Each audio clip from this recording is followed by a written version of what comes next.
राजा मंडक की कहानी।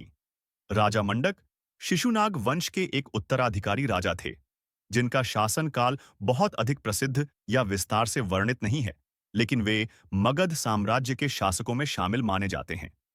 राजा मंडक शिशुनाग वंश के उन राजाओं में से एक थे, जिन्होंने कालाशोक या काकवर्ण और नंदीवर्धन के बाद मगध की गद्दी संभाली थी। उस समय मगध एक शक्तिशाली राज्य बन चुका था और उसकी सीमाएं काफी विस्तृत थीं। राजा मंडक का शासन राजा मंडक का शासन काल अधिक लंबा नहीं था। उनके समय में मगध में प्रशासनिक व्यवस्था बनी रही, लेकिन आंतरिक संघर्ष और उत्तराधिकार की लड़ाई शुरू हो चुकी थी।